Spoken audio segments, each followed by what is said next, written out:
Kalungnya saya tertarik itu. Katanya dari Karena dianggap itu kalung anti dungu. Jadi orang anggapan kalung kan selalu dihubungkan dengan klinik itu. Jadi kalau pakai kalung nanti ada energi tambahan. Karena yang ngucapin itu adalah kami Departemen Pertambangan sudah melakukan riset dan ternyata batu bara adalah bisa dibikin kalung untuk anti COVID kan.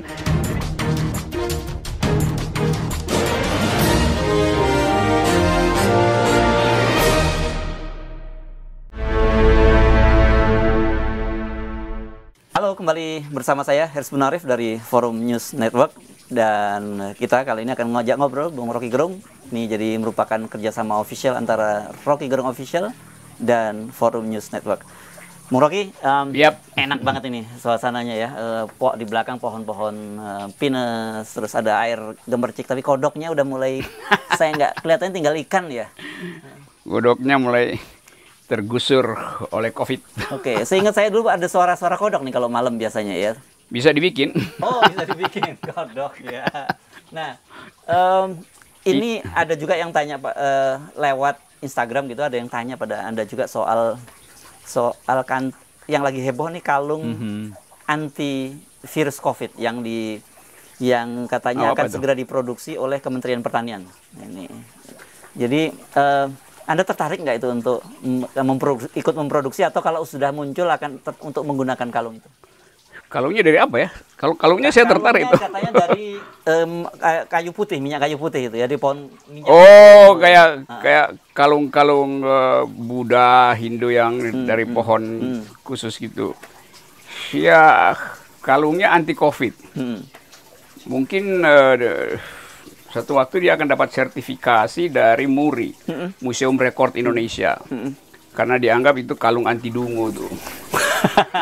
Padahal saya membayangkan kan daripada cuman begini kan lebih enak pakai kalung kan, aman, enak. Itu mungkin aja satu waktu nanti ditemukan segala macam. Tapi kegairahan untuk memberitakan itu sedikit kedunguan juga karena kita tahu riset dunia tentang vaksin anti COVID itu sampai sekarang masih pada tahap yang paling dasar. Tiba-tiba kita lakukan lompatan kuantum supaya dapat headline. Dan itu dilakukan oleh Departemen Pertanian. Menterinya yang melakukan. Menterinya tuh. Yang nyebut menteri gitu. Ini semacam klinik untuk ngusir wabah sebetulnya. Jadi orang anggapan kalung kan selalu dihubungkan dengan klinik itu. Jadi kalau pakai kalung nanti ada energi tambahan. Secara psikologi memang ada sugesti itu. Saya pakai sesuatu tambahan di tubuh maka dedemit nggak datang atau genderuwo akan minggir gitu. Nah, COVID itu bukan dedemit, bukan genderuwo. Dia itu virus tuh. Yang kita tahu ada kimianya, ada struktur molekul di situ tuh. Nah, kita mau dengar sebetulnya keterangan ilmiahnya baru diumumkan dong. Jadi jangan tiba-tiba merasa, kita udah punya jalan keluar. Sama dulu dengan zaman SBY, kan ada krisis energi, tiba-tiba ditemukan ada blue energy, bahwa kita bisa produksi energi dari bahan bakar, dari air, segala macam. Jadi negeri ini sebetulnya dalam keadaan krisis selalu ada solusi, tapi solusinya solusi yang nggak masuk akal, solusi klinik. Nah, sialnya nggak ada orang yang bantai itu, mestinya presiden, karena ini kan presiden menyatakan diri sebagai panglima perang COVID ini tuh. Melawan corona. Nah, kalau begitu nanti kita lihat misalnya Pak Jokowi, kalau ada marah-marah edisi kedua dia pakai kalung itu tuh, supaya kita bisa pamerkan sekaligus bahwa presiden sudah menyatakan resmi bahwa itu adalah kalung anti COVID. Bukan kalung anti stupid itu. Iya. Nah, oke, sebelum kita ngomongin klinik tadi, Bung Rocky, saya ini membaca di netizen ini luar biasa reaksinya dan semua rata-rata skeptis terhadap pemerintah ini. Bahkan muncul trending kalung anti bego gitu kalau ini ngeri-ngeri nih. Kenapa kelihatannya publik cenderung selalu skeptis apapun yang dilakukan oleh pemerintah? Karena yang ngucapin itu adalah menteri yang orang partai. Kan dari segi itu orang bertanya keilmiahan keterangan itu apa. Lain kalau menterinya di belakangnya ada ahli virologis dari Universitas Indonesia, terus ada sejawat yang melakukan riset yang sama dengan metode yang sama di luar negeri supaya ada komparasi metode itu. Itu biasa kan, saling kirim metodologi itu. Ini menteri datang ke depan mic, ada kamera, lalu ucapkan sesuatu yang dasar ilmiahnya dia tidak mengerti. Ya. Kan begitu ada tanya jawab si menteri nggak bisa jawab kan? Ya. Nah ini memang ada penjelasan dari kepala Balitbangnya bahwa ini sudah uji in vitro katanya begitu. Nah, iya itu namanya itu tahap meminang itu, akad nikahnya juga belum kan? Belum ya? Kan itu in vitro artinya ya di dalam tabung itu dilakukan kompon chemistry lalu ditemukan reaksinya tuh. Ya mungkin di dalam satu variabel sampel dia bereaksi positif. Tapi kan itu bukan hasil akhirnya kan? Ya. Padahal menteri mengumumkan hasil akhirnya tuh, bos sudah ditemukan. Itu. Harusnya ada uji klinis dan sebagainya. Ya, uji klinis yang paling bagus karena reaksi pada tubuh manusia harus dibuktikan. Bahkan demografi orang yang pakai kalung itu mesti dilihat tuh. Apakah kalung itu sesuai dengan golongan darah, reaksi alergi kulit misalnya tuh. Atau masyarakat pantai dan gunung apa bedanya itu kan? Kan ini rumit kan. Ya. Jadi selalu di bypass saja. Jadi sebenarnya prosesnya masih panjang ya, bukan kita menolak bahwa mungkin saja, tapi ini kan, tapi prosesnya kan harusnya masih panjang gitu ya. Iya, jadi kayak orang ngebet untuk nyari temuan, tapi kemudian ya rakyat karena dari awal udah menganggap bahkan data COVID aja dipalsukan. Saya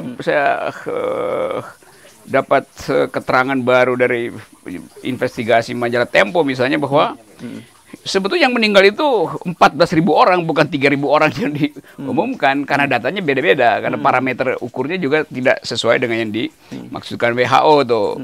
Tapi kan kita mau tahu betul kalau misalnya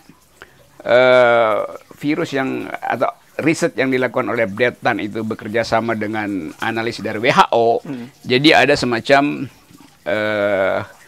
cross-cutting methodological examination itu, uji silang metodologi dengan tempat yang lain tuh. Tapi mungkin karena dianggap minyak kayu putih, lalu sensasi masyarakat Indonesia menganggap, oke, kalau begitu kita rame-rame tanam minyak kayu putih gitu kan, dan tanam pohon itu tuh. Ya. Nah tadi Anda menyinggung soal klinik ya, soal klinik. Ini kan ternyata kejadian semacam ini, meskipun ini kita belum bisa menyimpulkan kekonyolan yang sama, tetapi pernah kejadian sebelumnya kan, Anda tadi nyebut Blue Energy. Tapi kalau kita ke belakang ke Bung Karno misalnya, ada dulu Raja Idrus dan Ratu Markona yang gitu, diundang ke istana. Diundang ke istana gitu, yang bisa mencairkan kekayaan Indonesia di luar negeri. Kemudian ada juga Cut Harafona zaman Pak Harto nih, yang katanya bayi bisa ngomong di perut gitu. Bahkan zamannya Bu Mega pernah ada menteri tuh, marahan Menteri Agama tuh yang membongkar situs Bogor ini Batu Tulis. Batu ya, Tulis ya. Nggak jauh dari tempat Anda ini kan. Nah, fenomena apa yang muncul semacam itu dalam situasi ketika negara krisis, kemudian muncul figur-figur semacam ini? Sebetulnya kalau kita lihat sosiologi dari mitos itu atau klinik, di dalam keadaan krisis selalu ada klinik, atau klinik itu adalah diciptakan untuk menjawab krisis, atau klinik itu yang akan menghasilkan krisis. Nah, bagi antropologi Jawa mungkin bacaannya begitu ada klinik maka orang menganggap bakal ada bencana tuh. Itu bagian dari mitologi, semacam ramalan Ronggo Warsito bahwa ini tanda-tanda beginian. Nah, sekarang ada tanda-tanda. Jadi kalau kita pakai istilah milenial sekarang, ini tanda-tanda irasionalitas itu. Seolah-olah karena sudah sedang riset, maka akan terjadi atau akan ditemukan final solutionnya. Jadi kita masuk di dalam ketidakpastian pikiran.